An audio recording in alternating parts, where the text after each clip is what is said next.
Hello and welcome to another MOC showcase video. Today I have something particularly interesting. This is my first micro scale MOC of Mini MOC merch, and I'm very interested and excited to show it off to you. It is the Deep Waters of Naboo, and I don't know if that's technically the name for it yet. I haven't come up with anything. The main focus is obviously this boy in the back. Now, this thing has a lot of different names. It goes by the OPC color, There's Always a Bigger Fish. There's always a bigger fish. Quite iconically, but I'm gonna call it what Jar Jar Binks calls it in the movie. Oh, Gooba fish! What? Which is the Gooba fish, because I think that's the funniest name of it. This was a very intricate build put together. I built this head on a live stream and it took me a long time and a lot of stress to get correct. If any of you were at that live stream, you'll understand that and you'll remember that. But I am beyond happy with how it came out. I think it generally captures the look quite well. I'm not sure if the colour is completely right, just because I don't think that colour technically exists in LEGO, and even if it does, I definitely didn't have enough parts in that colour. So I just kept with it, and I think that still looks quite fine. So we will look at the most intricate details of that first, before we go into everything else going on here. So the first thing you'll notice here is the long pink tongue, which is being stretched out from its mouth, attaching to the Gungan sub. I will just quickly pull that out, so we don't need to focus on that, because it does take away from the rest of the build slightly. This way you can see inside of its mouth better. I've used tan for the teeth, which I think is probably the best colour to replicate it, so that it doesn't look like it's been using its Listerine every day, because that would be inaccurate, most likely. I've gone with a medium lavender colour for the inside of the mouth, which I think looks quite nice to give it like a distinction between the gums and the actual face. That wasn't good. There we go, fix that. Anyway, you can see I rounded off its face using these dark red wedge plates, and I've got even a little chin on it down there as well.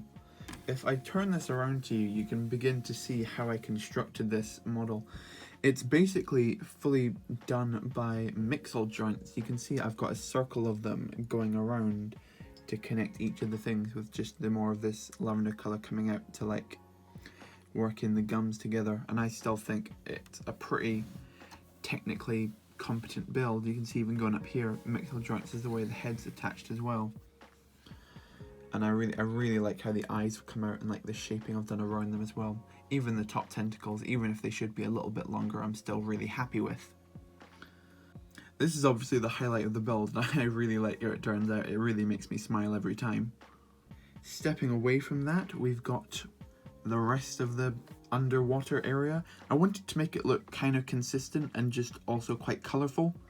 I know this isn't hugely accurate to what it actually looked like in the film, but you know, it's LEGO, just have a little bit of fun sometimes.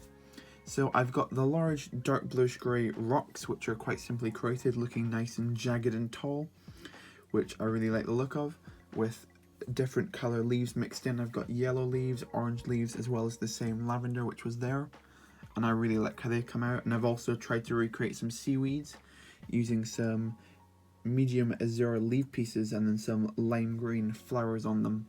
And I just think overall it really does give you that underwater sort of Great Barrier Reef type feel to it. The last thing to show off really is the Gungan sub itself. It's just a very small micro build. It's heavily based off the one which came in the advent calendar. I believe it was the 2011 one, just with like a modified back end and things like that, which I just quite like. And I just think it does represent the Gungan sub quite well. It might be a little bit too small in comparison to the actual Great Gooba fish himself, but I still like the distinction and I'm really happy with it overall. And there you have it. It's the There's Always a Bigger Fish scene, recreated in LEGO. I wanted to build this purely because I just don't see it being made that often, and I thought, why not try and just go for something completely out of the ordinary and build this absolute manic thing. I don't build creatures that often, especially ones like this, which are very intricately detailed. And overall, I'm actually really happy with how this MOC came out. It's definitely actually become one of my favourites of the whole Mini MOC March series. If you like this MOC as well, like the video. That's what the like button's there for. Comment your favourite aspect of this MOC. Mine, of course, has to be the Gooba fish himself. He's a big old boy and he's lovely. And yeah, comment. And do not forget to subscribe so you do not miss the next MOC of Mini MOC March. And which will, of course, come out tomorrow. Check out the playlist if you've missed any MOCs so far. There's a bunch of fun builds going on in there. And thanks for watching. As always, I really do appreciate it. And bye.